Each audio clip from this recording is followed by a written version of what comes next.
we brought a completely stock Subaru GC8 UK 2000 to build into a winning time attack car. However, the GC8 came with its faults. In the last episode, we had a fighting battle with an induction kit which came part of the front mount intercooler that we purchased from Facebook Marketplace. After ordering the right size hoses and fastening to the car, we started mounting the intercooler to the front crash bar. We then got in the muddle with some piping, having realised the 3-way boost solenoid we purchased needed a bit more fabrication to make it fit. We then tried to start the car for the first time, only to realise oil started dripping from the engine. I mean, oh my gosh, what next? Do we ever get this fixed? Find out in this episode.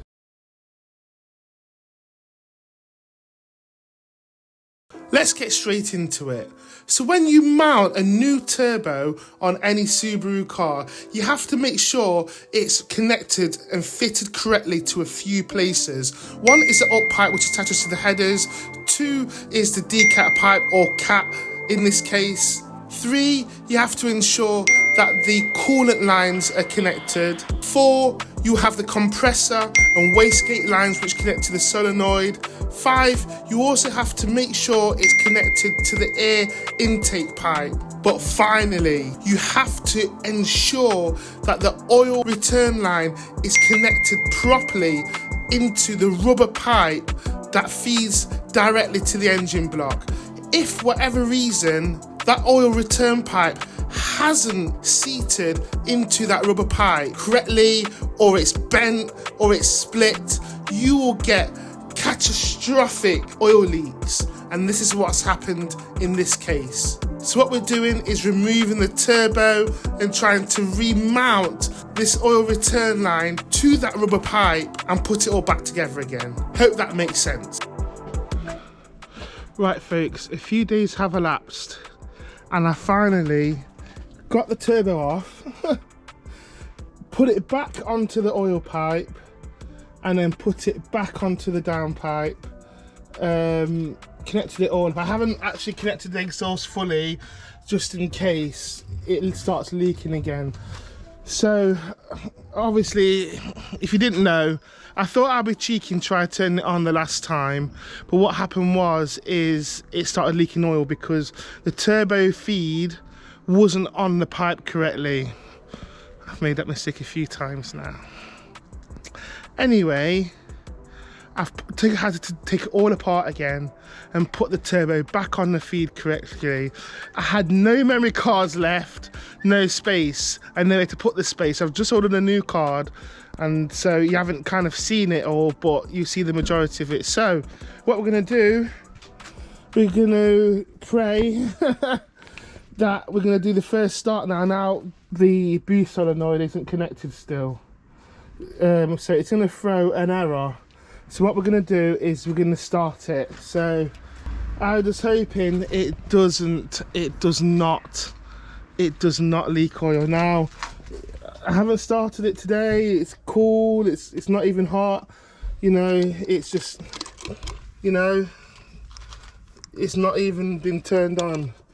So what we're going to do is we're going to try it. Connected everything together. And I've got a little helper here with me as well. Say it again. BiggieJDM, you're awesome. Yay!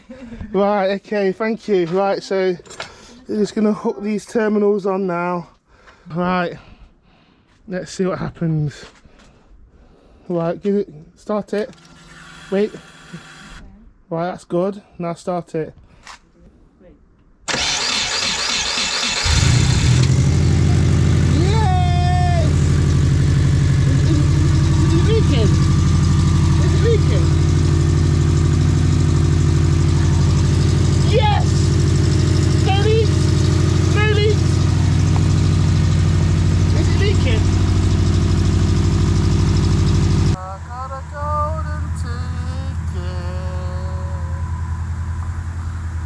I've got a golden twinkle in my eye.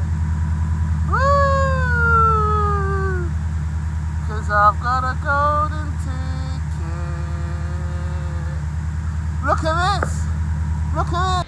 Greetings and salutations, it's BiggieJDM here, and we are back with another video, another lunchtime repair, lunchtime fixings, lunchtime whatever you want to call it. Anyway, we are back now. So yesterday we started the car for the first time and there was no leaks, it was all great. So what we're going to do now is we need to just put the car back together. So first things first, if you remember, we installed this three-way boost solenoid. We took off the old solenoid, left this hanging, yes, but remember this is just like an empty thingy, just like not connected to anything, hence why it would have just caused the engine light to come on when we kind of put it back together again. So what we want to do first of all is just get that connector, because this actually came with a loose end connector. So what we want to do is solder on the connection which came on eBay, and that's just slot in here without having to cut anything.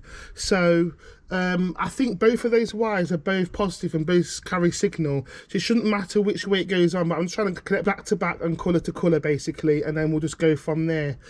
So yeah, we'll do that right now. Let's go. Brilliant. The car started without any leaks. Now the new connector for the boost solenoid has arrived. I can now put my tinning skills to the test and get those wires soldered to the connection securely, so we can finally complete this last piece of the puzzle. So what you see me doing here is stripping both of the ends of the two wires. Now, as mentioned in the last video, both carry signal, so it doesn't quite matter which way it plugs in. However, we want to make sure the colours are in correlation with each other. So with some assistance from Mrs. Biggie, this is exactly what we're doing right now.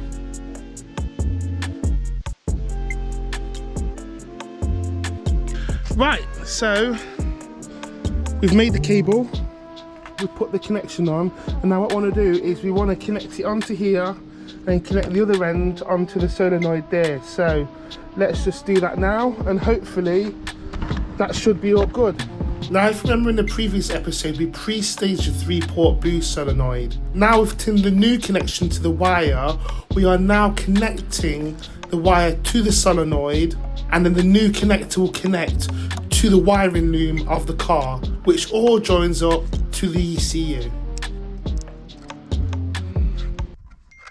So obviously it's not going to stay like that. I just need it at a point where I can get the car moved. So yeah, here we go. That's it. So it's connected up now. The only other problem that I have is this. Where is it? Cable here. I think this connected to the boost pipe.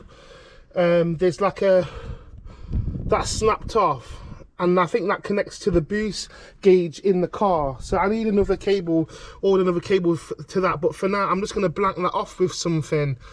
I don't know what, but I'll blank it off with something, stick a toothpick down there or whatever, I don't know. But yeah, just so there's no boost leaking at high speeds. Right then, what we need to do now is get the front mount intercooler mounted onto the car before it starts to rain. That's what's going to happen now. Let's go.